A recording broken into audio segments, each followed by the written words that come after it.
শিকদার গ্রুপের রাজশাক্ষী নূর আলম আমি হিসেবে প্রশাসন থেকেও কোনো হেল্প পাই নাই একটা টাকা, আর প্রশাসন ঘটাইল যে শেখ হাসিনার ওই জায়গায় যাইতে, তাও কোনো একটা টাকা হেল্প পাইনি 6 বছরে। বরং চেষ্টা বাস ভাড়া দিয়ে যা গেছি ওটা আরও কষ্ট।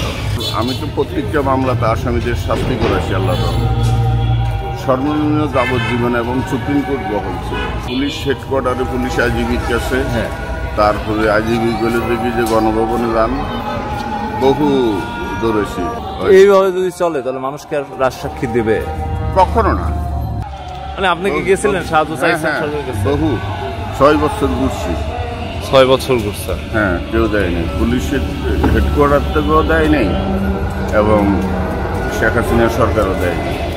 মোট 12টা হচ্ছে হত্যা মামলার রাজসাক্ষী দিয়েছে আসামিদের বিরুদ্ধে, এবং প্রত্যেকটা মামলাতে আসামিদের শাস্তি হয়েছে এবং মৃত্যুদণ্ড কার্যকর হয়েছে। অনেকে সুপ্রিম কোর্ট বহল যাবজ্জীবন ছিল। এই সব মিলিয়ে আসলে এখন কেমন আছেন? সব এখন অনেকে জাকাতের টাকা দিছে, তাই দিয়ে এইটা করতেছি, আর দেনা কুরিয়ারের মালটা লাইনে বিক্রি করতেছি, চলতেছি। আজকে এখান দিয়ে 80,000 টাকার বেশি দেনা আছে, আর হচ্ছে 2 মাসের বেশি ঘর ভাড়া দিতে পারি না।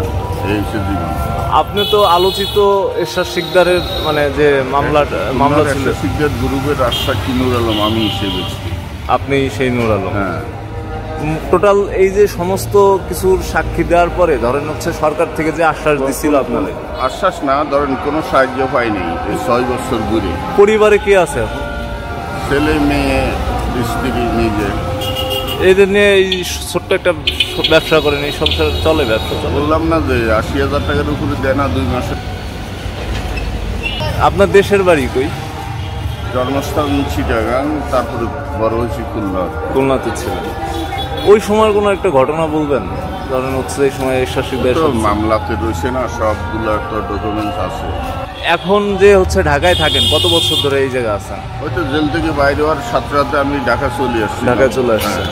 তারপরে কি আপনার মানে আপনার সাথে কি মানুষজন যোগাযোগ করতো যে হেল্প করার জন্য? কেউ করছে কখনো সরকার তরফ থেকে বা অন্য কোনো জায়গায়? না, কেউ করে না। পুনর্বাসনের জন্য কোনো ব্যবস্থা করে নাই? নিজে বহু দৌড়েছি। আপনি কোথায় কোথায় গেছেন, হেল্প চাইছেন কার কাছে? সরকারের পুলিশ হেডকোয়ার্টারে পুলিশ আইজিবির কাছে, হ্যাঁ, তারপরে আইজিবি গেলে দেখি যে গণভবনে যান, বহু দৌড়েছি, কোনো সাক্ষাৎ সাহায্য। এই যে আপনি বললেন যে আপনার ভাড়ার পিছনে যে টাকা ব্যয় হয়েছে এই টাকা ওঠে নাই আর কি, যে মানে দৌড়াইছেন যে? না, এই টাকা বলতে কোনো টাকাই তো পাইনি। টাকাই দেয় নাই সরকার? না, পুলিশ হেডকোয়ার্টার থেকেও না। এবং এইভাবে যদি চলে তাহলে মানুষকে আর রাজসাক্ষী দেবে? কখনো না। আপনার তো জীবনের থ্রেট ছিল, ওই সময় তো থ্রেট ছিল। কেউই দিবে না এটা। তার কারণ হচ্ছে যে কি, যে যদি একটা পুনর্বাসনের জায়গাও না পায় অথবা কোনো সাহায্য না পায়, কে রাজসাক্ষী দিবে? গভর্নমেন্টের পক্ষে কেউ দিবে না। আর আমি তো প্রত্যেকটা মামলাতে আসামিদের শাস্তি করেছি আল্লাহ সর্বনিম্ন যাবজ্জীবন এবং সুপ্রিম কোর্ট বহল ছিল। আপনি কত বছর জেলে ছিলেন? 20 বছর 9 মাস 3 দিন। এই 20 বছরের আগে আপনার বিয়ে হয়েছিল না, সংসার ছিল না? হ্যাঁ। তারা কই ছিল এই 20 বছর? কেমন দেশে যাইতো, আবার এই দেশে তো নদী ভেঙে গেছে। এখন কি অবস্থা? তারা কই আছে? এখন তো করুণ অবস্থা। মানে এখন কই আছে তারা? ঢাকায় আছে? আপনার সাথেই থাকে?